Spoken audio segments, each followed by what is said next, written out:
Hey guys, स्वागत है आप लोग का मेरे चैनल पे। मेरा नाम जानेट है। अगर आप लौट के आ रहे हो, थैंक यू आपके लाइक, सब्सक्रिप्शंस, कमेंट्स के लिए, आपके डोनेशंस के लिए, आपके फुल ऑन सपोर्ट के लिए। अगर आप पहली बार आ रहे हो तो सब्सक्राइब ज़रूर सही कर दीजिएगा।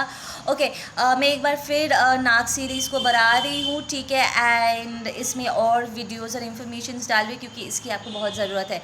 नाउ एक बहुत ही पॉपुलर क्वेश्चन है जो कंसिस्टेंटली बहुत से लोग पूछते हैं, आपके मन में भी आया होगा कि क्या आपका ट्विन फ्लेम नार्सिसिस्ट हो सकता है? द आंसर इज़ नो, क्योंकि ट्विन फ्लेम्स इवॉल्व सोल्स होते हैं, वो एम्पैथिक होते हैं, और एम्पैथ्स और नार्सिसिस्ट दो ऑपोजिट एनर्जीज़ है, ठीक है। तो अब आप पूछोगे कि मैम फिर हम कंफ्यूज कैसे हो जाते हैं? क्योंकि ये नार्सिसिस्ट आपको कंफ्यूज करता है गैसलाइट करके। नार्सिसिस्ट का मैनिपुलेशन का सबसे फेवरेट टेक्निक होता है अपने विक्टिम को गैसलाइट करना, उन्हें सच और माया के बीच में कंफ्यूज कर देना, जहाँ पर आप खुद भी भूल जाओगे कि आप एज एन इंडिविजुअल कौन हो। वो इतना आपको कंफ्यूज कर देंगे अपने टॉक्सिसिटी से, अपने मैनिपुलेशन से। नाउ फिर आप मुझसे पूछोगे कि मैम फिर वो पहले राउंड में मेरा मिस्टर परफेक्ट मिस परफेक्ट क्यों लग रहे थे? इट्स बिकॉज उन्होंने जब आपको देखा, उन्हें आपकी अच्छी क्वालिटीज़ नज़र आई, ठीक है। वो उसी से अट्रैक्ट हुए एंड देन उन्होंने उन चीज़ों को मिरर किया, मतलब कॉपी किया। वो आपसे आपके मिस्टर परफेक्ट और मिस परफेक्ट के जो आइडियाज़ है, जो क्वालिटीज़ आप अपने पर्सन में ढूंढ रहे हो, उनके बारे में जानकारी हासिल करके उनके हिसाब से वो प्रिटेंड करते हैं कि वो आपका मिस्टर परफेक्ट मिस परफेक्ट है। और फिर बाद में इन द लॉन्ग रन जब उनकी असलियत बाहर सामने निकल के आती है ना, तब आपको लगता है झटका कि यार पहले तो वो ऐसे नहीं थे, तो अब वो ऐसे कैसे हो गए। और आप पूरी कोशिश करते हो कि जैसे स्टार्टिंग में उन्होंने जो एक अच्छाई का मुखौटा आपको पहन के दिखाया था, आप उस मुखौटे के पीछे दौड़ते हो, उस माया के पीछे आप दौड़ते हो कि नहीं स्टार्टिंग में तो वो बहुत अच्छे थे, और वो अच्छाई ना कहीं आप ढूंढने लग जाते हो, उन्हें वापस उस जोन में, अपने रिलेशनशिप को जोन में आप लेकर के जाना चाहते हो। और कई बार क्योंकि आप एक इम्पैथ हो, आपके नेचर में है कि हर किसी में आप अच्छाई ढूंढते हो, आपके लिए गिव अप करना या इस बात को एक्सेप्ट भी करना बहुत मुश्किल हो जाता है कि आप ठगे गए हो, कि ये एक्चुअली में एक ईविल पर्सन है, एक नार्सिसिस्ट है, एक पर्सनालिटी डिसऑर्डर है ये, और इसकी हेल्प नहीं किया जा सकता है। एग्जैक्टली ठीक है। और उसने आपको ठगा है। वो कोई ऐसा पर्सन बनने की नाटक कर रहे थे जो उन्हें लगा कि आपको पटाने में या आपको यूज़ करने में उनकी सहायक होगी। वो बस आपका मिस्टर परफेक्ट मिस परफेक्ट बनने का वो नाटक कर रहे थे, और इसलिए आपको लगा कि वो आपका सोलमेट या फिर आपका ट्विन है। उनके बातों से नहीं, उनके बिहेवियर पैटर्न को देखो, तब आपको समझ में आ जाएगा सच और झूठ क्या है। And it's all right. कई बार ना, बहुत बार ऐसा भी होता है कि इन पैथ्स को बहुत बुरा लगता है कि यार कोई हम मुझे बेवकूफ़ कैसे बना के चला गया। प्लीज़ गिल्टी फील करना बंद करो, ठीक है, क्योंकि कोई भी ऐसा सिचुएशन को एक्सपीरियंस कर सकता है, ठीक है। You do not have to feel guilty.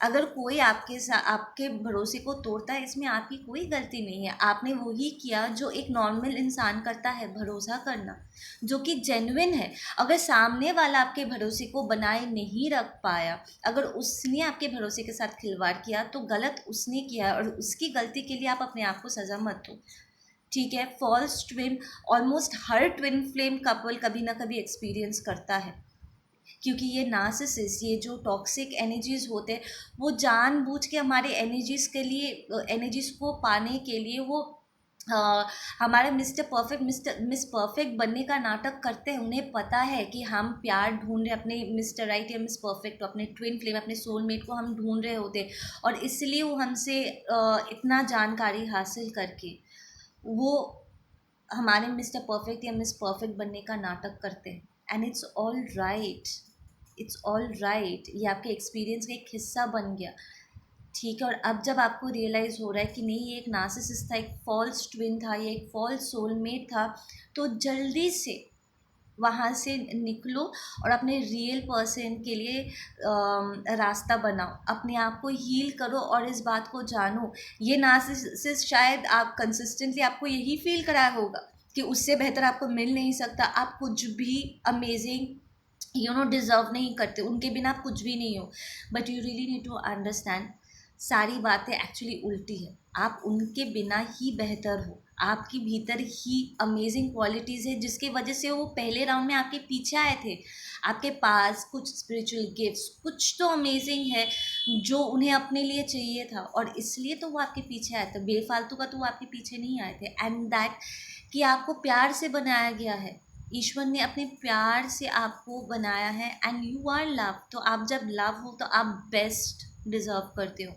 तो अगर आपने ऐसे टॉक्सिक नार्सिसिस्टिक पर्सन को स्पॉट किया है, जब भी जिस सेकंड आपको रियलाइज़ हो कि नहीं ये एक नार्सिसिस्ट है, इसने मुझे कंफ्यूज करके छोड़ा हुआ है, सबसे बड़ा साइन है कि आप एक नार्सिसिस्ट विक्टिम बन चुके हो। जब आप कंफ्यूज्ड हो जाते हो, क्योंकि वो आपको आपके सवालों के जवाब नहीं देंगे, वो आपको कंफ्यूज करके छोड़ेंगे। यही उनका हथियार है, ताकि आप उनके बारे में सोचते रहो और आपका टाइम, आपका एनर्जी, आपका सारा समय, सब कुछ उन्हें एनर्जी उन्हें मिलता रहे। आप अपने पथ से भटक जाओ और उन पर अपना फोकस बनाए रखो। So the moment you realise कि नहीं ये एक फॉल्स पर्सन थे, प्लीज़ अपने आप को सही रास्ते पर लेकर के आओ, ठीक है। And know that you deserve love, you are love.